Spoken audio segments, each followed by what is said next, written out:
Barty Sweep. Janet Wilson, Luke Reimer, Trevor Land are all here. I'm Zach Bruner. And if the show ends abruptly at any point, some music for me as I give the speech here. I'm in like a level 4 tornado watch area or something. So maybe there's a tornado that comes through. We'll see. We also could get a dog that's scared running in here too. That could be, we can get Pumbaa on your camera so Moose and Pumbaa can just keep each other company. Who knows? Dogs are welcome. But yeah, all dogs are welcome. Trevor has something to start us off, though, before we get into the Packers talk. What do you got? It's not a good question. It's just something I think about. So when I was down at a Texas Rangers game, I was pissed because I got a brat. This is a couple years ago. But I got a brat and they had no sauerkraut. I'm like, what the hell are we doing down here? So I was wondering, if you guys get a brat, what are you putting on it? What are the must-have condiments? They can be anything, as many or as little as you want. Mustard, cheese, and jalapenos. Like melted cheese or? Yeah, like shredded cheese and you let it melt on while the hot dog's hot. I don't know if I want that on a brat. I'm not a big sauerkraut guy either. I agree. I agree with Luke, but also a quirk about me is that I can eat anything. Like, I have not tasted anything in my life that I don't like. So you can put an old shoe on there and I would eat it. It sounds like a challenge. That tells you that Luke's opinion is objectively wrong. Then, if Janet agrees with it, I mean, if I go to the condiments, like that is my go-to. Like I have to have jalapenos. Shred it. Okay, Pumbaa. He like gagged at it. He like totally gagged when I said jalapenos. Jalapenos, shredded cheese, mustard, always. Yep. I would probably do like peppers, onions, jalapenos, and maybe mustard. But like those things. Cook them in beer though. If it's cooked in beer, I don't really care.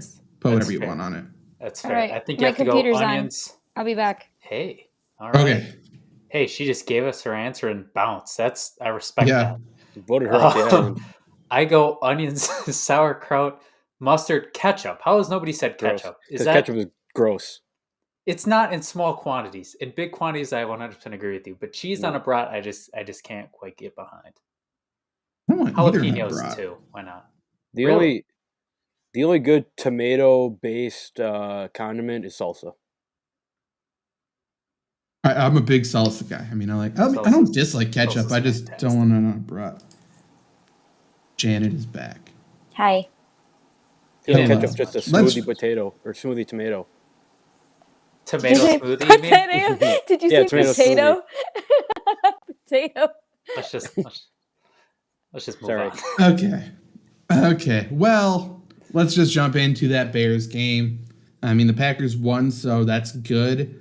The big takeaway from the game was the special teams, people calling for Mo Drayton's head. I would say we can... Oh, my lights are flickering. Here we go. Okay, well, I have a bunch of scattered notes, then I got some clips we can talk about through the special teams. Couple things I wrote down, though. I thought it was cool that EQ was playing gunner on punt team. He's a stud. Obviously, he got hurt, so that takes away a big part of everything. But EQ continues to play super, super well, I think, for the special teams. And he's kind of been the unsung hero, I would say, in a year where people are angry at some of the wide receivers, definitely angry at the special teams. He's been playing super well, and I think that should be talked about.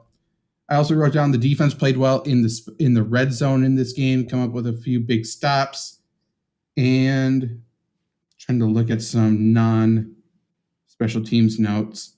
Packers were playing a soft-ass zone the entire game, I wrote down, and Matt Nagy picked it apart.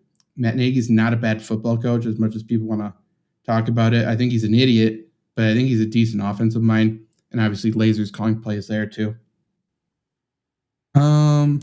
Okay. Anything else you want to talk about from the game before we just talk about special teams probably for like 15 minutes? Yeah, I think, I don't know if anybody else saw it too, the play where Demir Bird kind of acted like a running back out of the backfield and just foot race one-on-one. It looked to me, Darnell Savage just decided, hey, I want to be part of the mix on these two guys in the flat, and just completely abandoned a safety position that was very much needed when you're trying to run a foot race with Damiere Byrd.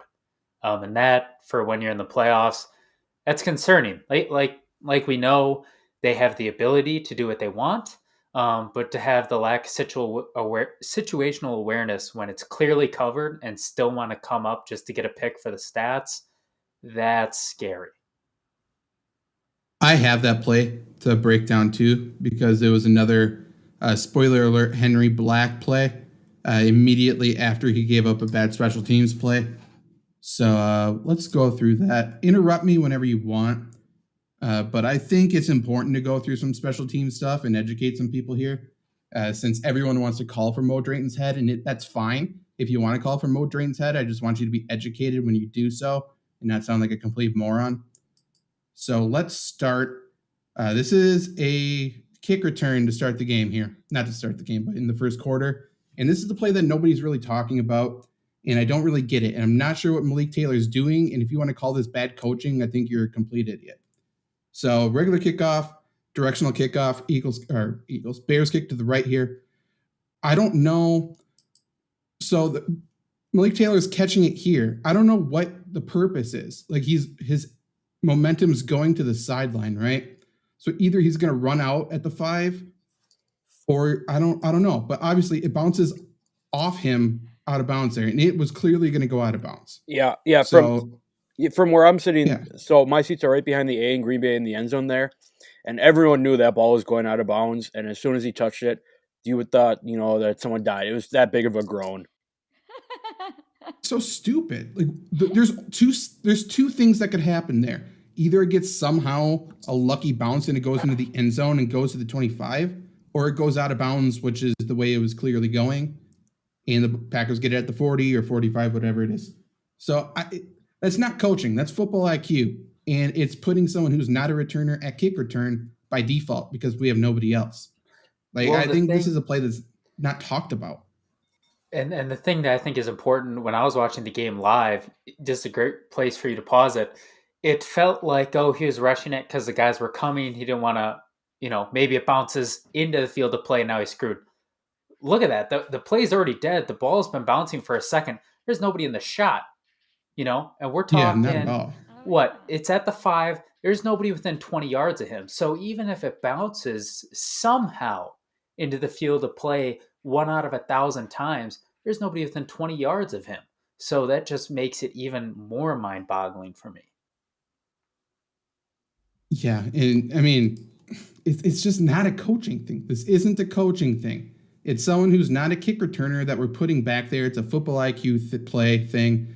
I mean, you could put Aaron Rodgers back there. He's not a kick returner. It's a football IQ thing. He would have let it bounce out. It's just the personnel that we have, and that's not a coaching issue. That's a front office issue. But I'm trying to think which one I want to do. Okay, let's switch to kickoff here. That's exactly what Adam said in his presser, though. He called out special teams. He said it was he's like, this is the big elephant in the room. He's like, and I have no disrespect against, staff and coaching. He's like, this is just what's happening on the field. Yeah, it's an execution thing. It's all coaches can do, and this is going to be a theme that I talk about here for a second, but all coaches can do is put players in a position to make a play. There's a play to be made every single down, and either one team makes it or they don't make it. It's just about execution. These are professional athletes. They do this for their career, and they are expected to make a play when it's right there for them. And continually, this Packers special teams is not doing that. You could argue a lot, on offense and defense, Packers players aren't doing that. And I know the record looks good, but these are plays that are going to be exploited when it comes to the playoffs, when it comes to teams with winning records. Like the Bears are nothing, and this was a close game. But talking about kickoff here, this is the big criticism. People, obviously, this is the weakness of all the special teams, I would say, right now that the kicking game is figured out, kickoff. And some people don't understand this basic concept. Okay, there's a tornado warning, maybe, or a siren. Hopefully you don't hear that. But these players here, if you think of it like as a grid, they all have one single running lane here, and they're responsible for their lane, If it's a directional kick, obviously it angles a little bit. These guys over here are going to be playing contain. But it's pretty simple. If you run into somebody else's lane, then all of a sudden you're messing up 2 lanes, and that's a pretty big gap.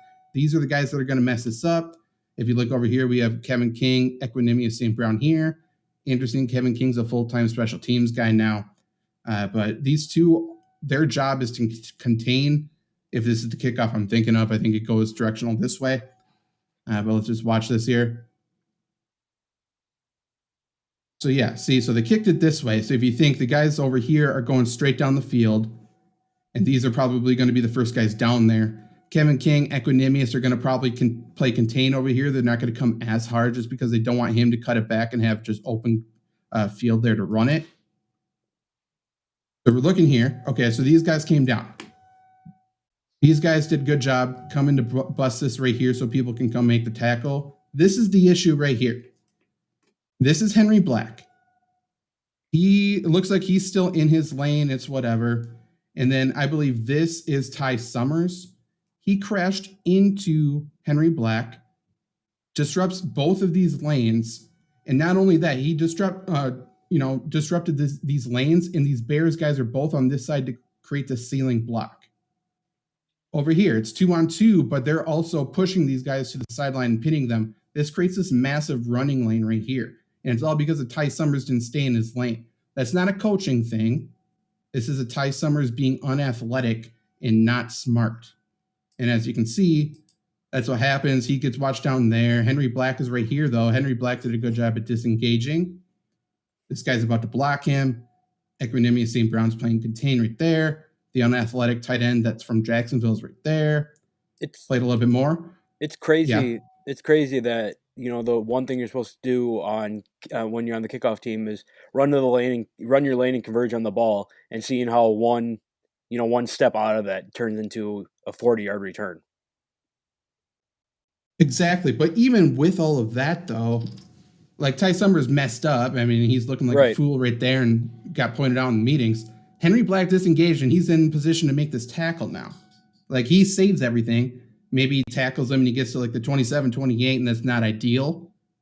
But, I mean, he's right there as a defensive player, a dime backer going to make that tackle. Fast forward a little bit. He completely leans instead of moving his feet. He's, disregarding anything he was taught in middle school and high school at that point. Just being an athlete, he's slow, unathletic, leans for a tackle, misses, and that's the result. Kevin King's right there to actually kind of save it.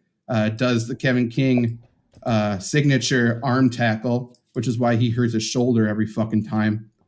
And that unathletic tight end actually makes one tackle too. So one Kevin King arm, one unathletic tight end arm actually equals 2 and brings him down. But so that's on Henry Black and it's on Ty Summers. What do you want? So I don't think it's coaching, but also here's another thing. The Packers don't really run padded practices ever. Once a week maybe, and they never run full speed, especially on special teams. So we're having people who have never played special teams before, talking Kevin King, when's the last time he played kickoff team? Maybe Washington, probably not. But so you're having people who have never played kickoff before, running full speed on kickoff for contact and working their ankles and stuff like that for the first time ever on Sunday Night Football. This shouldn't be the first time they're doing it. And that's the problem when you try to make players do something they've never done before or haven't done in years. Do it for the first time at full speed and full contact on Sunday Night Football. It just doesn't work. And that's the way practices are run now in the NFL. It's not necessarily criticizing LaFleur because he's doing it in order to keep people healthy, which, I mean, you could argue that's not working anyway. But how can you expect different results when it's sort of reflecting what they're practicing? You know what I mean? And the one thing, Zach, you can chime in too, because you'd know more about this than me, but, a lot of people say, well, these guys, they've played special teams before in college. And the way that I look at that is guys like EQ, if you were to throw Lazard out there, throw Douglas like they've talked about out there, if that were to happen, these are guys that were some of the best players in college at that pass level. Yeah. So they were not playing special teams because they were the ones protected.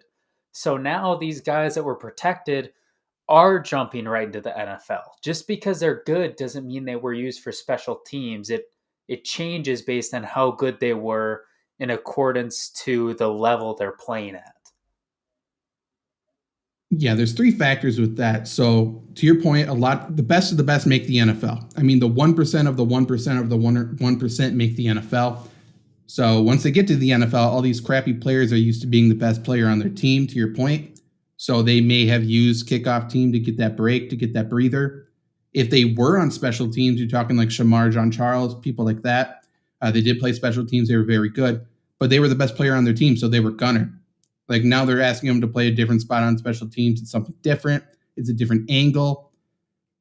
Like knowing the angles to take as a tackler at full speed when you've never done that before is impossible to gauge unless you do it. And like I said, they're shuffling all these guys so much that it's tough to just randomly do a pickup on Sunday Night Football in the biggest rivalry of the season and do that. It's just not something you can do. And like I'm going to read the kickoff team. And it's players that constantly get demoted, promoted. Like the kickoff team continues to shuffle too. So the only players who played every single kickoff snap, Mason Crosby, which I don't think he should be the kickoff guy anymore. Also, I don't know why Bajorquez isn't kicking off. I'll get into that in a second. But then Oren Burks played all 8.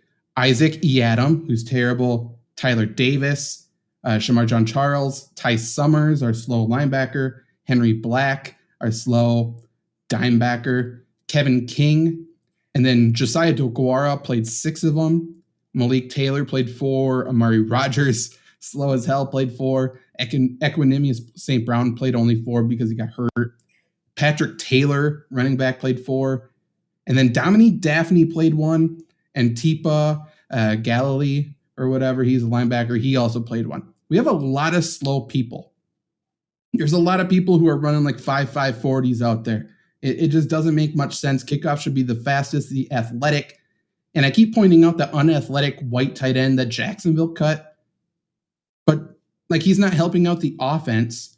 Why don't we sign a D-back? Like someone who's done special teams before, or at the very least is athletic and can run down the field in a straight line. Like that would help things 1,000,000%. I don't know why we were expecting Dominique Daphne to run down there and make a tackle. Because I can guarantee he wasn't on special teams in college. He was even heavier than he is now. So, yeah. Anyway, so Henry Black just missed that tackle. Congratulations. Let's talk about that play Trevor was talking about before. Okay, so pausing this, 3rd and 5. We got Rashawn Gary here. He's going to get up the field and take a bad angle and create a nice running lane. Right here, we have Henry Black doing his thing. We have Devondre Campbell over there. Do this. Okay.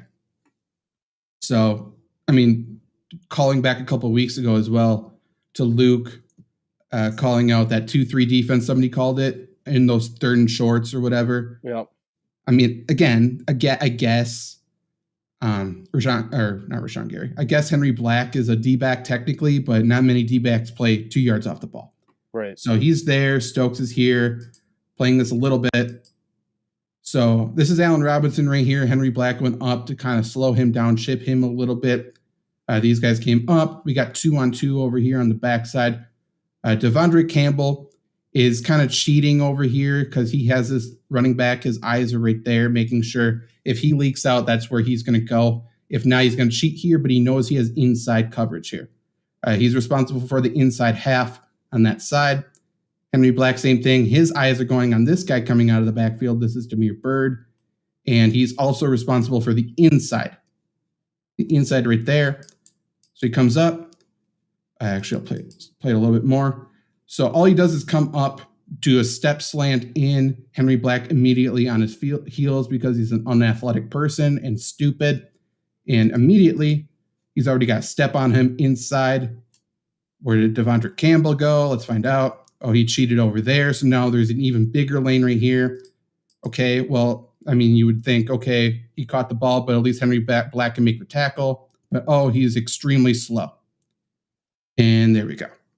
This is the guy on our kickoff team. He should be the best kickoff guy we have, considering he's a dime backer. But this is the speed we're working with. He's running through quicksand. I don't know. Anything to say about this play? I've seen Todd Gurley run faster than that. I agree, unfortunately. This is also a Rashawn Gary special, though. He gets up here. All Justin Fields would have to do is go here and leak out, especially when him going here, Henry Black's going to chase him. He could have ran for this first down. Look at that. That's what he does every play. But whatever. That was that punt. Let's talk about this punt play. I don't even remember what happens. Let's look. Okay, so we got Equanimous up there, kind of getting pushed out. He's got 2-on-1. Oh, yeah, I remember this play now. Okay, looking here. Equanimous's job is essentially to eat up 2 blockers. He's just trying to make sure they don't run free, and he actually destroys this guy, gets past him, so he creates a 1-on-1 for himself. He did everything he could there. This guy's job isn't to make the tackle either. Like, it'd be great if he could, but make sure you eat up that blocker. Now he has all this space here, and there's not that big of a running lane here. This guy's either going to run it here, or if he runs it here, he can turn around and tackle him, or he's going to get that holding call. That's why there's so many holding calls. If he turns around, he's probably going to get called. But we see this here. So it looks like he's coming outside. Because we got 2 tacklers here. It's our long snapper, Oren Burks. There's a guy here coming up. He sees this guy flowing here, so he doesn't have a lane. We got Oren Burks right here. Oren Burks, obviously super good at football, right? Okay, this guy stops. Oren Burks freaks out. Should be an easy tackle there if he's an athlete at all. Runs past him. Okay, well, at least we got more people here. And then he turns back around.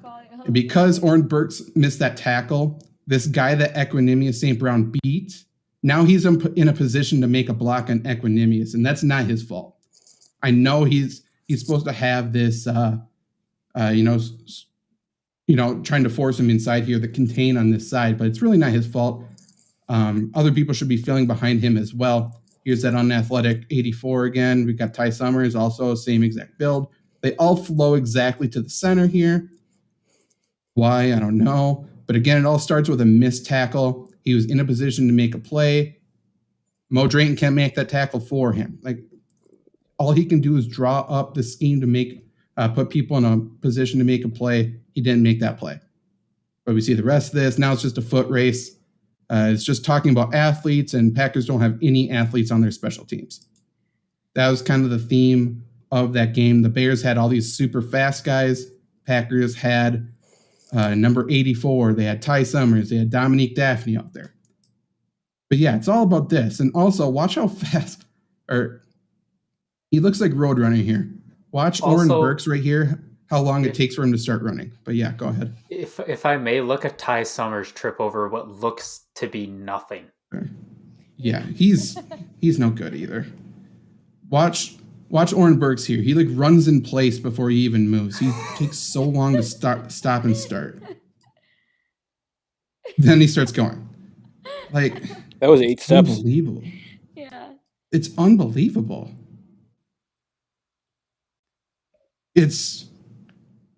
What's Mo Drayton going to do? This is the best they have.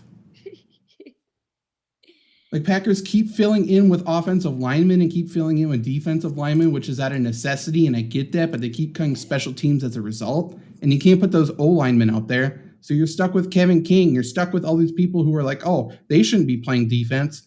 Now Mo Drayton's got to coach them and expect to have good results. Why is he supposed to be turn shit into gold when nobody else can do it? That's just not the way it works. I think I only have one play after this, one more kickoff, which is fun. But let's watch that one more time. That's really fun. But Horquez almost made the tackle. Good for him. Okay. One more kickoff. But again, we talked about this before the show. Why isn't Bajorquez kicking off? It just doesn't make sense. Mason Crosby had 1 touchback, I believe, the entire game. Everything's landing on the end zone line or on the 5-yard line, essentially.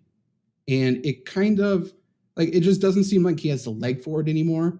And he also took all those extra snaps in practice, all those extra kicks in practice, out of practice during the bye week to fix the kicking team because they were out of sync. So now he has to take extra kicks and extra reps because they cut the long snapper, which puts more wear and tear on his legs, which means he can't kick it through the end zone on kickoff, which leads to kickoff returns and all of that. So it's just like another one of those simple, little tiny decisions that you wouldn't really think of. It puts more wear and tear on the, 38-year-old or however old he is legs, which is a big deal. Yeah, that's what I've been saying. How can every team in the NFL kick it out of the end zone except for the Packers? Right. And again, right here, end zone line. Also, there was a kick that the Packers had the next kickoff after the one that was returned down the right sideline here. Crosby kicked it to the left and went out of bounds, so it was a penalty. He was totally like kicking it away from this fuck up of a side of the kickoff team, and it went out of bounds. Like, it shouldn't have went out of bounds, obviously.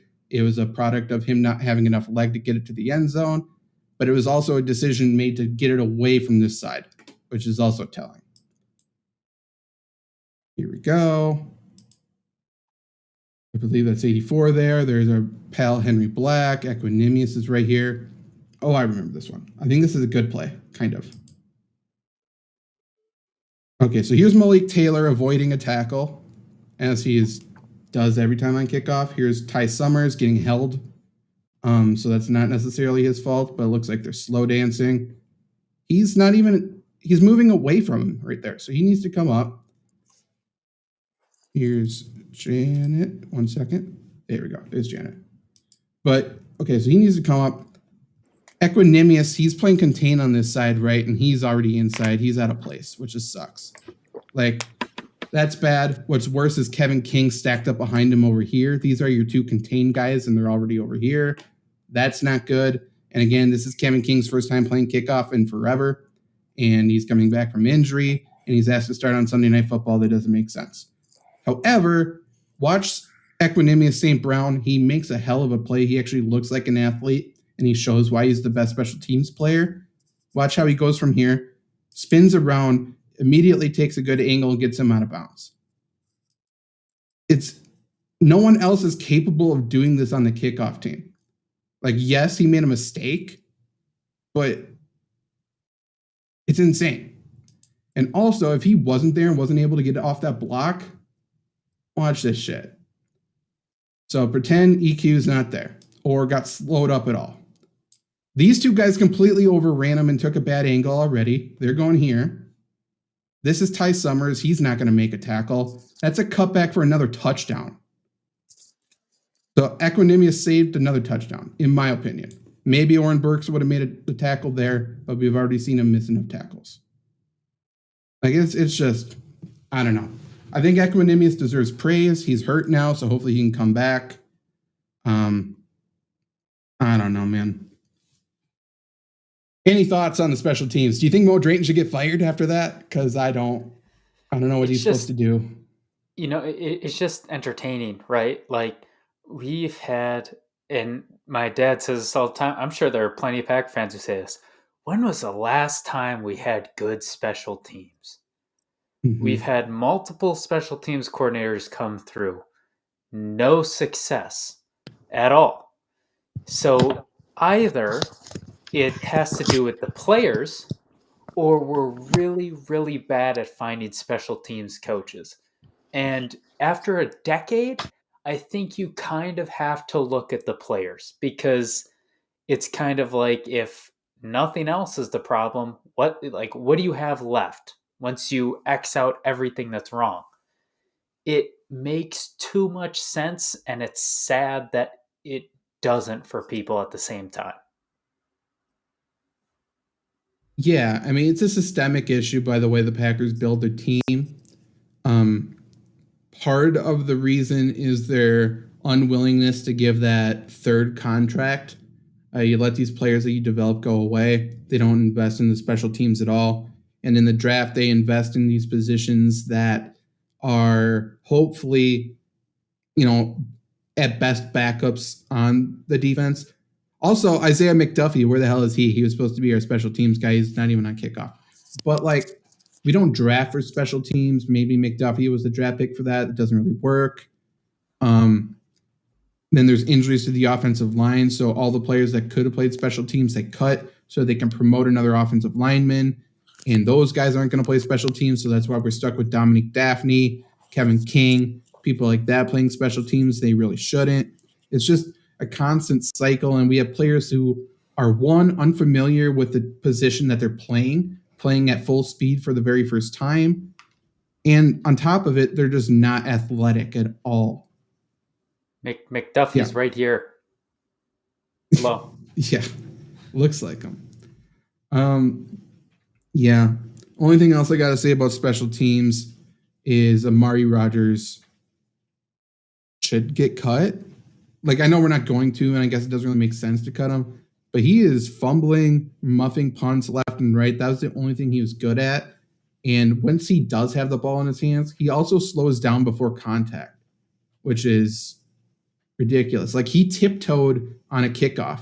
He got and he tiptoed into the pile.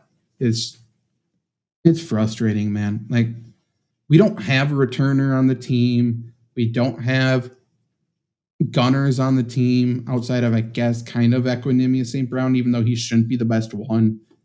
It's just people slotted in by default, and everyone's going, hey, why isn't Mo Drayton doing his job? Dumb. Anything else to say about this Packers game, the Bears game? No, it's just going to be a little interesting to see the only healthy lineman being Royce Newman. No kidding, man. Yeah, Dennis Kelly came in. I think, okay, Bakhtiari practiced today. Jair Alexander also practiced today. It wouldn't be terribly surprising to see Bakhtiari come back this week. I hope he doesn't have to. Ravens are also suffering from some injuries. I think Calais Campbell may not play, which obviously is a big benefit to that offensive line. That offensive line played very, very poorly against the Bears. They constantly got beat by 3-man rushes. And, yeah. One thing I would like to say about the game, to anybody watching, or if you're listening, definitely go watch the videos, because obviously if you don't see the videos, none of this makes sense at all. But one of the things that I'd like to say, and I think if you look at our Twitters, especially mine, you might be afraid to ask a question, because I can be abrasive, so to speak, with some fans. I think the most important thing to do, though, is ask. If anybody has ever asked Zach a question, the only time Zach gets mad is when people who don't know what they're talking about act like they know what they're talking about. If you have a question, let him know. He might send you a video to break down. He might do one just as a short video. Let us know. I say us so I can feel like I'm helping. Let us know. We'll do it. Zach clearly has plenty of semi-pro knowledge, coaching knowledge, playing knowledge, you name it. So if you have any questions or are confused, instead of just spewing out stuff that you don't know about, get educated, because I know it's helped me a lot too. I didn't know anything about special teams. It helps to ask. Just ask, man. To your point, people just listening should have said this at the beginning. Go on YouTube or on the Lombardi Sweep Twitter. I'll tweet it up there. I was going through videos for the past 20 minutes. So definitely go check that out. Do that. But also with special teams, special teams is so glossed over by commentators. So it's something that absolutely nobody knows anything about. And it's a third of the game. It's to the point where a holding penalty, a blocking in the back penalty is a routine thing. Everybody turns into Joe Buck at that point. It's just a penalty that cost them 45 yards, whatever. Let's move on. And the offense comes out. Those are game-changing penalties. Special teams are game-changing plays. It's the biggest reason I truly believe why the Patriots had a dynasty and are about to start another one is because they put so much emphasis on their special teams, and they're always good. It's a third of the game, and it's ignored because it's not exciting, kind of. And when it is exciting, it's bad for the game, supposedly, because CTE, etc., whatever. And the thing too is the Bears this game, even if you take out the punt return, they got a lot of these kickoffs, all these punts. Their starting field position a lot of times was past their own 40. If a team is starting past their own 40, we should probably be paying attention to how and why, because that puts a hell of a lot of stress on defense. So if they're getting 30 yards per punt return, 30 yards per kick return, it's not something you should be glossing over, right? Like touchback, whatever, go for it. But if they're consistently getting that, it's time to actually look into it. That's why I point out that Malik Taylor return mistake right away. Because, best case scenario, what he did is, I don't even know what it was. So he touched it, so it went out at the 5, and the Packers had to start the drive inside the 5-yard line. With any team starting the ball inside the 5-yard line, all the offense is truly hoping for is that it's not a safety or a block punt. Like they're kind of writing it off almost. Obviously, it's a little bit different when you have somebody like Aaron Rodgers, but it's pretty much a lost drive already. When you start at the 40, you need 2 first downs in your field goal range. It's such a big difference, man. It's insane. But with that, let's talk about the Ravens, who are coached by a former special teams coach and have a great special teams. I'm sure that won't be a mismatch in this game at all. Ravens dealing with injuries on top of injuries on top of injuries this season, and it continues to stack up.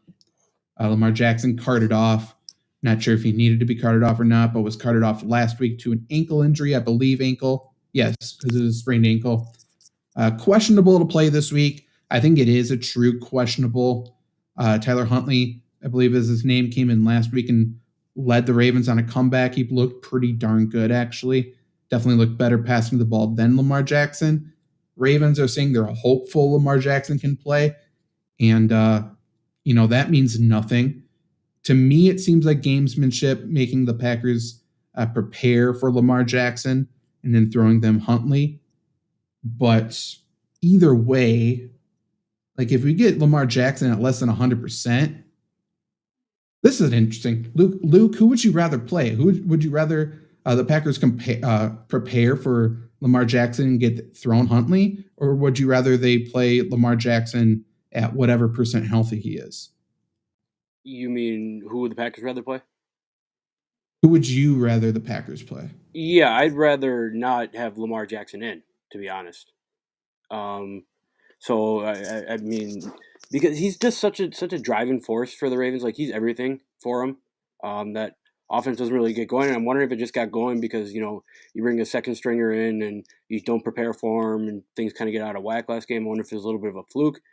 But the Ravens are smart. It's very possible that Lamar Jackson is already out, and the Ravens, questionable because it's very easy to prepare for a backup. You kind of just take away the best thing they did the last game. But it's really tough to prepare for a guy like Lamar Jackson, who is that focal point of that offense. So I would not like to see him on the field at all. I would rather have Lamar Jackson. I think he's a great quarterback. I think you know how to beat him. And I think the recipe to success. Now, whether they do it or not or carry it out is one thing, but we have seen how to efficiently beat Lamar, right? I haven't seen that from Huntley.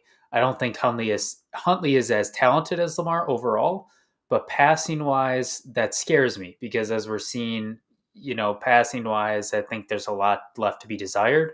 And I think he can do a little bit. He'll be coached well. Whereas Lamar, it's not only this, but you send a hell of a blitz at him and, what is he going to do? Like historically, he hasn't been great.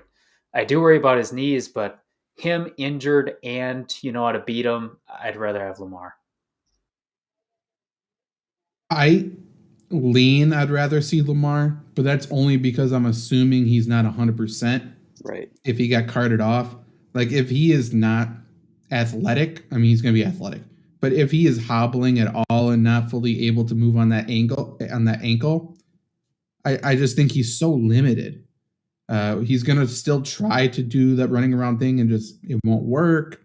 He'll panic when he can't move and throw up a duck. Like he does that already anyways.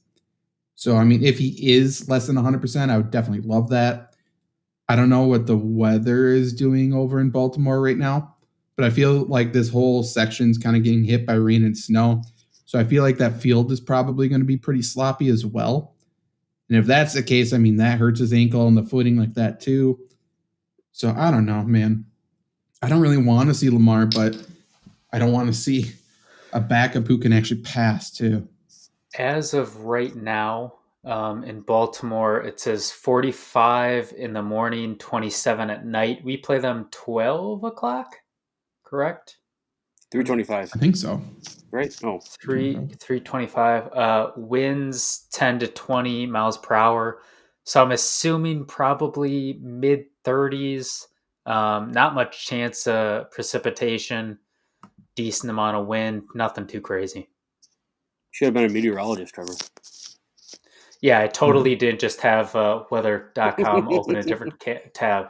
But shout out Sam Cuffle, the only meteorologist I follow because she's a huge Wisconsin sports fan. So why is that game 3:25?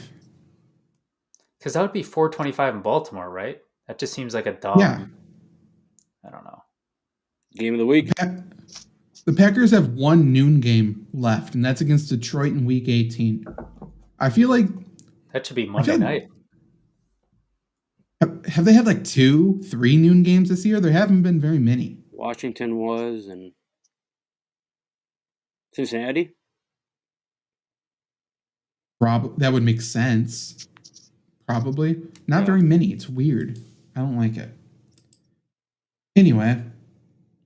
Yeah, Ravens are beat up. They lost their top corner 2 weeks ago. I don't think Rodgers should have that much of an issue moving the ball.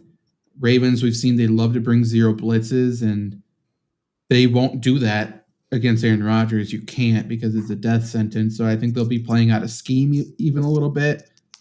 Like, as long as we win special teams or don't lose special teams, that battle, we should be fine. But like I said, the Ravens have great special teams. They're coached by John Harbaugh, one of the best coaches in the league. He is a former special teams coach. He understands the emphasis that needs to be put on special teams, and that's why they continue to stay afloat despite, again, injuries on top of injuries on top of injuries this season. I mean, they got freaking Devontae Freeman running the football and actually kind of having some sort of success somehow. I don't know.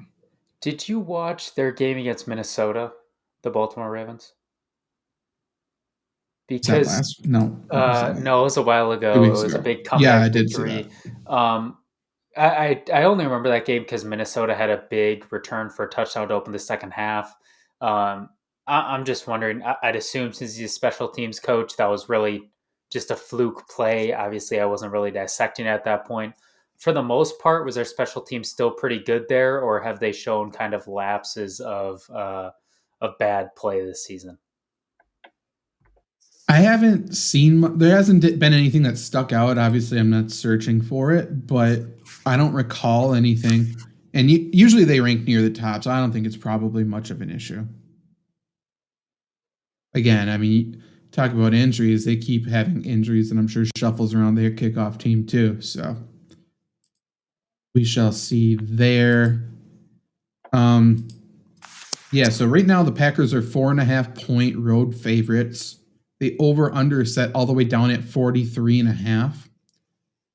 What was the wind for that weather report, if you still have it up? It was 10 to 20 miles per hour. Okay, so it's not a differentiator. That's really low. That's weirdly low to me. Don't you think? Yes. Yeah. I don't know. It feels like they think Lamar's not going to play and the Ravens aren't going to score points because Huntley's going to be playing. Well, the projected total for the Packers, that would only be 21. I guess, yeah. Or do they think that Lamar and the Ravens are going to run and then the Packers are going to try to eat clock and run too? But even then, they barely have to score, which I don't see the Ravens stopping the Packers so much that they barely pass 20. Yeah. So, I mean, they're projecting Packers essentially to score 3 touchdowns and the Ravens to score maybe 2 and a couple field goals. And the Packers get a field goal. Like, That seems really weirdly low. I understand, regardless of who's at quarterback for the Ravens, the game plan is to run the ball against the Packers just to keep Rodgers off the field. It just seems weird that Vegas thinks they're going to do it with that much success, I guess. Especially after last week. I don't know. Obviously, my key to victory for this game is to win that special teams battle. If we can get kickoff or touchbacks on every single kickoff, I think that's a win. Obviously, that's not the case. But if we can hold them inside the 35-yard line, like that's not that big of an ask. Inside the 35 on every kickoff, I think that's a win. We can't give them free possessions. We can't give them free points by letting them get to the 40, the 50, or score on special teams, especially with Justin Tucker, because at that point, if they get to the 40, shit, like they don't need anything and he's going to make it. So we have to win that, man. We have to. What do you think, Luke? Yeah, I mean, you're totally right. Like, given a good team last week, special teams is going to hurt you. If the Bears are any better than what they were, the Packers have a very good chance of losing that game last week. That has to be the same, obviously, this week against a good team, a team that was number one in the AFC 2 weeks ago. Like the Ravens are through a lot of injuries, but they're still not, still fine team, playoff team, whatever. But I think if Lamar Jackson does play, you have to send pressure. I mean, you get one hit on him right away on a sprained ankle, especially if, that feels a little sloppy, a little doing whatever. He's got to be timid back for, knowing that he needs to be on the team because he's such a big part to be that offense. So you get a hit early on Lamar Jackson, you get him down a little bit. I think you do get in his head and make him throw the ball, and that's obviously the weak part of his game, right? Well, and Zach, you also showed that video, that play where Henry Black got burned, and Rashawn Gary gave him a wide-ass open running lane for Justin Fields. Even if he's not at 100%, if you give that to Lamar Jackson, if he's playing, it's kind of game over, right? Like, even Huntley injured. Too. Yeah, even injured or Huntley, our guys are too slow to still catch up with them. And Huntley's not slow when I say that. So, those are just going to be those breakers that we talk about. Like, oh, we had him 3rd and 10 and we gave him 11 on the ground. To Luke's point about hitting Jackson, we should stand up Dean Lowry this game. Intimidate him. Let him stare right into Lamar Jackson's eyes. Like, let's go. Let him hop the center. Give him those red contact lenses, like that guy in Detroit. Yeah. Was that Sensabaugh? No. It was some weird guy with the red. I know who you're talking about. I'll search him up. And all he was a special teams guy too. Like he was just there to fuck your shit up. Like that's what the Packers need. They need some kamikaze. Just like I'm here to ruin your day. Kyle Vanden Bosch. That's right. He was a defensive player, I thought. Yeah, I think he's a safety, but like he was mostly. I mean, he's there to hit you, and he was such a good kickoff guy. He was a defensive end. Holy shit! Damn. Really? Yeah, because I think I remember Rodgers talking about that a while ago. About he was the scariest dude to ever be sacked by. I'm sure. Yeah. Huh, I do not know. Okay. Trevor, did you give a specific key to this game? Specific key. Boy, I'm gonna sound like Mike Pettin. I think bend, don't break. If you let them get a big play for a big touchdown, you're screwed. Justin Tucker's a hell of a kicker, but they're not going to beat him on field goals. There's no way. So if you just don't give up that big play, don't give up touchdowns, maybe stop them a couple times, I don't see this Ravens defense stopping the Packers. So if you can get 3 field goals out of Tucker, unless you're giving up like 45 points, I think that's the way to win. To be fair, Vegas is predicting a bend but don't break game for both sides. Seems like it's going to be a lot of long drives resulting in field goals, which that's not a game Packers want to get into, especially this year, especially this opponent. I'm not into it. Like I said, 4.5-point road favorites over under 43.5. My prediction for the game, I feel like it's going to go over. I would go Packers 27, Ravens 20. I think the Ravens will have some success, especially if the quarterback starts running. Because like we said, like we pointed out, Rashawn Gary is going to give them every opportunity to do so. Luke, what's your prediction? I'm in the same boat as you. I was thinking like 28-14. Lamar Jackson plays maybe 28-17, 28-21, somewhere in that range.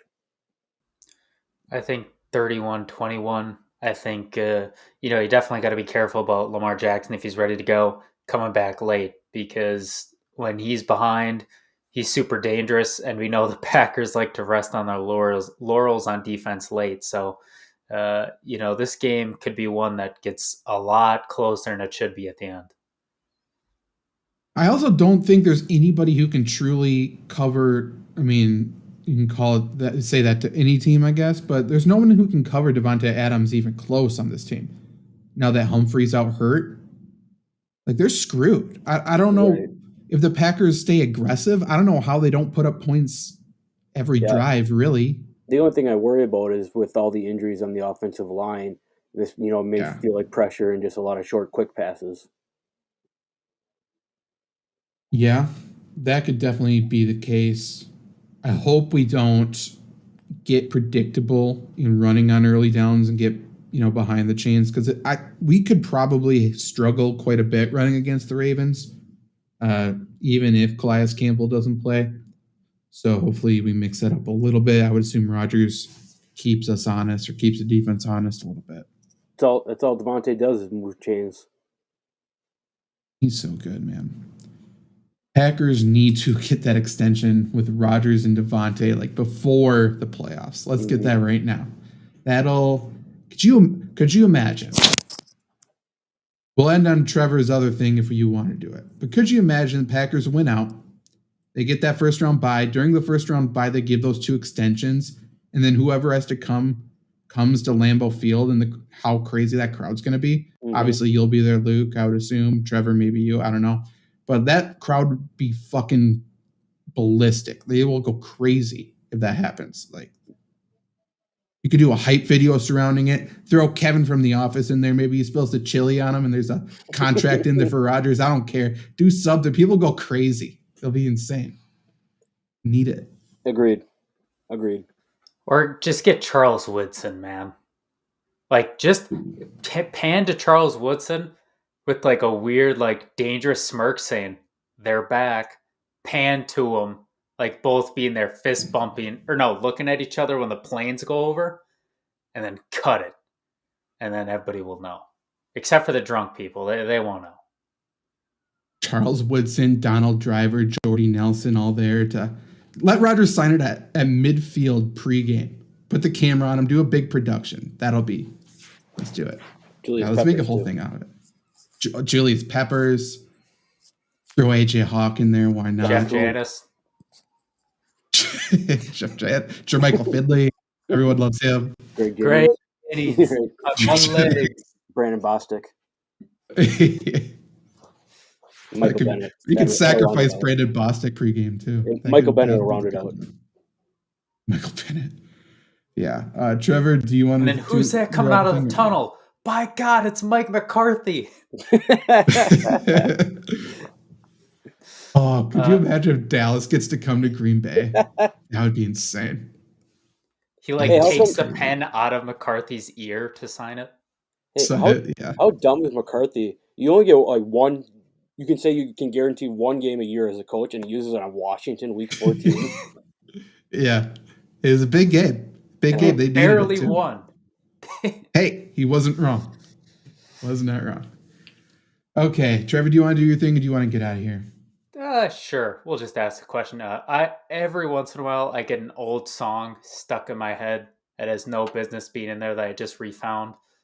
Right now, I have no shame. Absolute banger. It's Rehab by Rihanna. So my question to you guys is, what is your oldie song that you most recently had stuck in your head and people should go listen to? an oldie, but it's at the same era, I guess. It's International Harvester. That thing's a banger 24/7, all hours of the day, every day. That thing will get you ready to run through a brick wall. If you don't know the song, you do. You've heard it somewhere. It'll get you going. Go listen to it right now. You're welcome. You won't sleep tonight, but hey, it'll be okay. Mine's Uproar by Lil Wayne.